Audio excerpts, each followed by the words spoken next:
إن الحمد لله نحمده ونستعينه ونستغفره ونعوذ بالله من شرور أنفسنا ومن سيئات أعمالنا. أما بعد، فأعوذ بالله السميع العليم من الشيطان الرجيم من همزه ونفخه ونفثه. رب اشرح لي صدري ويسر لي أمري واحلل عقدة من لساني يفقهوا قولي. اللهم انفعنا بما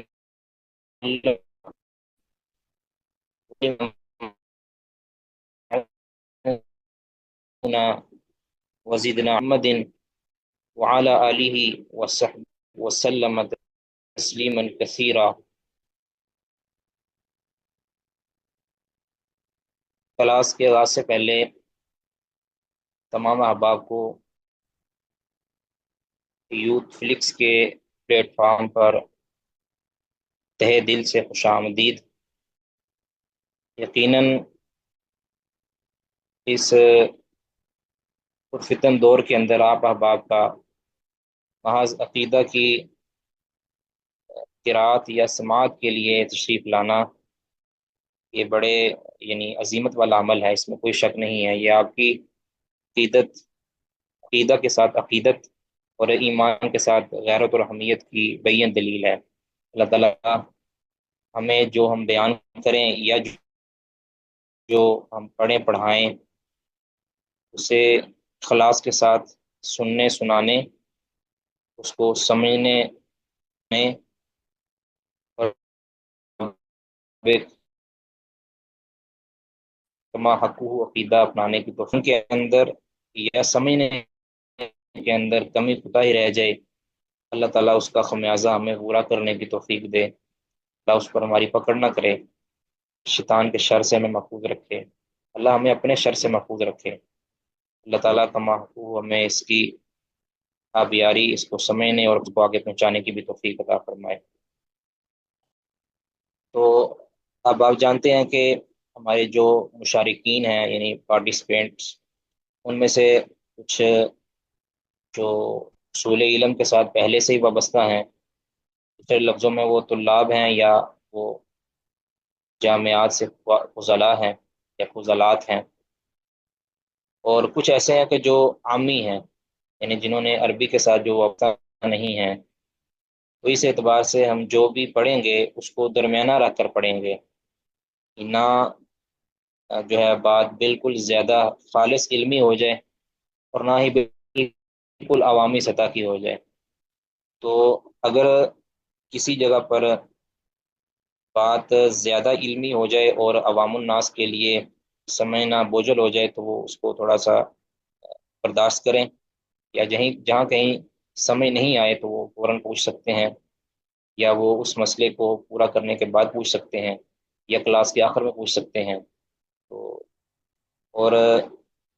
اگر کوئی بات خالص عوامی سطح کی ہو جائے اور جو فضلاء ہیں وہ اس پر بوجھ محسوس کریں یا اس میں اکتاہٹ محسوس کریں، وہ بھی اس کو برداشت کریں۔ تو میں کوشش کروں گا کہ سب کے لیے وہ بات مفید ثابت ہو، اللہ تعالیٰ مجھے توفیق دے۔ تو یہ جو ہمارا متعین کردہ جو سبجیکٹ ہے، متن اصل السنہ، متن ہے یہ اصل السنہ و اعتقاد الدین۔ تو اس کو ہم پڑھنے سے پہلے جو اس کے مصنفین ہیں، پہلے یاد رہے کہ جو عقیدہ ہے یہ اصل اصول ہے، یہ ہمارے ایمان کی بنیاد ہے۔ اس پر خاص آپ لیکچر پہلے سن بھی چکے ہوں گے۔ عقیدہ اصل ہے، اس کی بنیاد نجات نہیں ہے۔ پھر یہ عقیدہ صحابہ کرام رضوان اللہ علیہم مجمعین نے نبی صلی اللہ علیہ وسلم سے سیکھا، صحابہ سے، پھر آگے تابعین نے، پھر تبع تابعین نے، یہ سلسلہ چلتا رہا۔ اور پھر اس کو لوگوں نے، علماء نے، محدثین نے، ائمہ دین نے دور کا تقاضا سمجھتے ہوئے اس کو پھر مرتب بھی کیا۔ پہلے تھا کہ سیکھتے تھے، آگے پڑھا دیتے تھے صحابہ کرام رضوان اللہ علیہم مجمعین اپنے تابعین شاگردوں کو، تابعین اگے تبع تابعین کو، آپ سمجھا دیتے تھے۔ بچپن سے ہی اس کو اس کے گٹی کے اندر ڈال دیا جاتا تھا، اور گاہے بگاہے اس کو تبلیغ کر دیا جاتا تھا۔ لیکن پھر جب فتنے پیدا ہو گئے، اور یہ روافظ کا فتنہ، اہل کلام کا فتنہ، اور معتزلہ کا فتنہ، اس طرح عشائرہ کا فتنہ اور دیگر جو فتنے پیدا ہوئے، تو پھر محدثین نے یہ ضرورت محسوس کی کہ اس عقیدے کو منظم کیا جائے، اس عقیدے کو مرتب کیا جائے۔ تو انہوں نے بے شمار کتابیں لکھی، اور ہم اس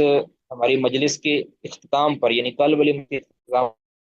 پر، اگر اللہ نے ہمیں وقت دیا، اس میں برکت ہوئی، تو انشاءاللہ ہم کچھ کتابوں کے نام بھی لکھیں گے جو کہ اہل سنہ کی نمائندہ کتابیں ہیں عقیدہ کے والے سے۔ بہرحال یہ کتاب جو یہ رسالہ ہے، تو چھوٹے چھوٹے رسالے بھی لکھے ہیں یہ جو اہل سنہ کے عقیدے کو جو ایک اجمالی طور پر مختصر انداز کے ساتھ جو یہاں جمع کر دیا گیا ہے، یہ 3-4 صفحات ہیں، اور اس میں اہل سنہ کا جو عقیدہ ہے اس کو اجمالی طور پر ذکر کر دیا گیا ہے، جس کی ہم مختصر کوشش کریں گے، مختصر شرح کریں۔ قبل اس کے کہ ہم اس کی شرح کے اندر شروع ہوں، اس سے پہلے ان کی اس رسالہ کی جن کی طرف نسبت ہے، یعنی جس کو ہم عقیدۃ الرازیین کہتے ہیں، یعنی دو راضی، راضی جو رئی علاقے کے رہنے والے دو راضی علماء کا عقیدہ، مطلب ان کا مرتب کردہ عقیدہ یا ان کا اختیار کردہ عقیدہ۔ کہ اس عقیدہ کی اس جو رسالہ ہے، اس کے اندر ایک تو جو ان دو ائمہ ان کا اپنا اختیار کردہ عقیدہ وہ بھی ہے، دوسرا جو انہوں نے علماء سے عقیدہ سیکھا ہے، یعنی حجاز ہو، عراق ہو، دیگر جتنے بھی مشہور علاقے، مشہور شہر تھے اس دور کے، مشہور ریاستیں تھیں، وہاں کے علماء کو جس عقیدے پر انہوں نے پایا ہے نا، یعنی اہل سنہ ائمہ کو، وہ عقیدہ انہوں نے یہاں ذکر کر دیا۔ تیسرا جو قرآن و سنت کے اندر جس عقیدے کو نقل کیا گیا ہے، اس عقیدے کو انہوں نے مختصر جمع کر دیا، یعنی یہ 2-3 طرح کے سوال سے ہوئے، اور انہوں نے وہاں اس کا جواب دیا ہے۔ دراصل یہ جو عقیدہ ہے، یہ سوال کیا گیا تھا، ان سے پوچھا گیا تھا، تو اس سوال کے جواب کے اندر ان دونوں ائمہ نے، اب دونوں ائموں کا مختصر میں تعارف پیش کرتا ہوں۔ سب سے پہلے جو امام راضیین میں سے، یعنی دو راضیوں میں سے جو پہلے راضی ہیں، یہ دونوں یاد رکھیں گے دونوں آپس میں جگری یار تھے، دوست تھے آپس میں، اور یہ بھی کہا جاتا ہے کہ ان کی آپس میں کوئی رشتہ داری بھی تھی، ٹھیک ہے۔ اور ان کے جو معتمد علیہ اور قابل ترین اور زرخیز ہیں وہ عبد الرحمن بن ابی حاتم رحمہ اللہ، ان کا بھی ہم تھوڑا سا ذکر اگر آخر میں کریں گے۔ یہ ایسے شاگرد ہیں ان کے کہ انہوں نے ابو حاتم رازی اور امام ابو زرع رازی دونوں کے علم کو آگے نقل کیا ہے، اس کو مرتب کیا ہے، ٹھیک ہے۔ تو عبد الرحمن بن ابی حاتم کے ایک استاد ان کے اپنے والد گرامی قدر ابو حاتم رازی، جن کا نام ابو حاتم محمد بن ادریس بن منذر الحنظلی الرازی رحمہ اللہ ہے، ٹھیک ہے۔ پہلے یہ ہیں جن کی پیدائش 195 کے اندر ہوئی ہے، 95 کے اندر، اور یہ بڑے مشہور ائمہ میں سے ہیں، بالخصوص جو حدیث اور فن حدیث ہے، علل حدیث کے اندر ان کی بڑی درک تھی اور بڑی مہارت تھی۔ ان کے مشہور مشائخ میں سے احمد بن حنبل رحمہ اللہ ہیں، اور اسی طرح ان کے تلامذہ میں امام ابو داود ہیں، امام نسائی ہیں، ابن ماجہ ہیں رحمہ اللہ، اور اس کے علاوہ بڑے بڑے ان کے مشہور شاگرد ہیں۔ ابو زرع راضی بھی ان کے شاگرد ہیں، جن کا ہم عقیدہ بھی پڑھیں گے۔ بارگاہ علماء نے ان کی اور ان کی امامت کے اوپر اجماع کیا ہے، اور یہ خراسان کے امام تھے، ٹھیک ہے۔ ان کی جو کچھ کتابیں بھی ہیں، الزہد ان کی مطبوع کتاب ہے، اور بھی کچھ ان کی کچھ چھوٹی چھوٹی کتابیں ہیں۔ پر علم ہے، یہ سارے کا سارا علم ان کے بیٹے عبد الرحمن بن ابی حاتم رحمہ اللہ نے ان سے نقل کر دیا ہے۔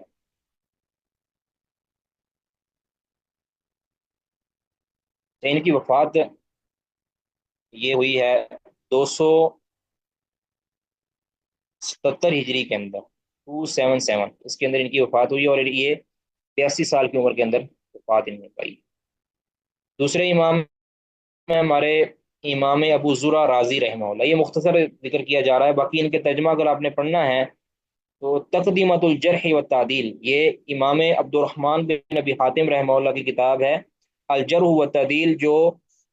جرح و تعدیل کے میدان کے اندر، یعنی راویوں کے حالات زندگی کو بیان کرنے کے اندر جو ایک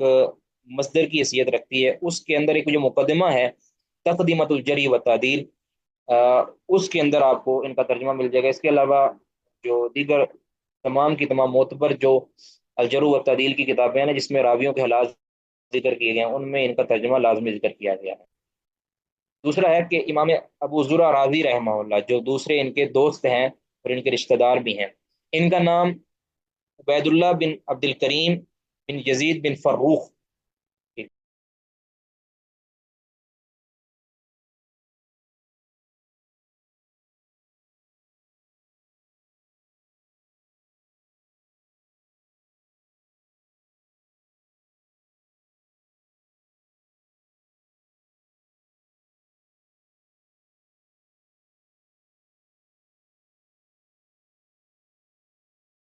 اچھا، یہ نا انٹرنیٹ کا آپ جانتے ہیں کہ مسئلہ پورے پاکستان کے اندر بنا ہوا ہے،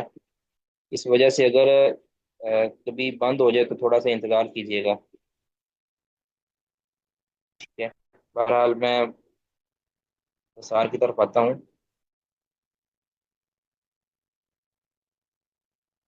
تو ان کی پیدائش 200 ہجری کے اندر ہے۔ یہ بھی طلب علم کے لیے بڑے بڑے علاقوں کی طرف گئے۔ ان کے مشہور اساتذہ میں سے احمد بن حنبل رحمہ اللہ ہیں، اور بے شمار ائمہ ان کے ارشد تلامذہ میں سے، جس میں امام مسلم بن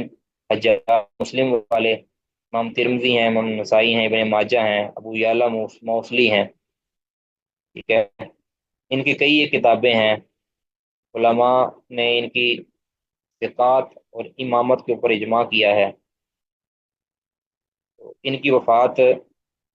یہ 264 کے اندر ہوئی ہے، یعنی امام ابو حاتم رازی رحمہ اللہ سے پہلے ہوئی ہے۔ امام ابو حاتم رازی رحمہ اللہ عمر کے اندر بڑے تھے لیکن وفات ان کی بعد میں ہوئی ہے۔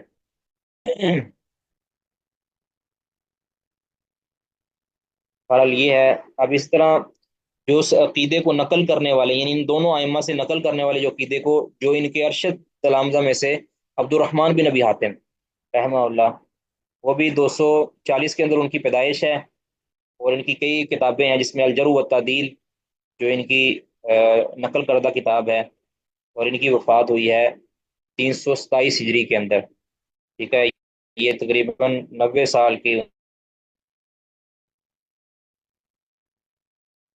قریباً 90 سال کی عمر میں۔ اب یہ جو عقیدہ، جو یہ مختصر سا رسالہ ہے عقیدہ، اس کو ظاہر ہے کہ آپ جانتے ہیں کہ کتابوں کی بھی سندیں ہوتی ہیں باقاعدہ، یعنی کتاب فلاں امام سے ثابت ہے، یہ ایک امت محمدیہ کا خاکہ ہے کہ وہ اس کے اندر جو جو ہوتی ہیں نا کتابیں، ان کی بھی سندیں ہوتی ہیں۔ تو یہ جو کتاب ہے، یہ رسالہ جو ہے مختصر سا رسالہ، اس کی بھی باقاعدہ سند ہے، جو امام ہبت اللہ لالکائی رحمہ اللہ، جو اہل سنہ کے امام ہے، 418 کے اندر ان کی وفات ہے۔ انہوں نے اپنی کتاب جو ہے نا شرع اصول اعتقاد اہل سنہ والجماع، اس کے اندر انہوں نے اس عقیدے کو ذکر کیا ہے،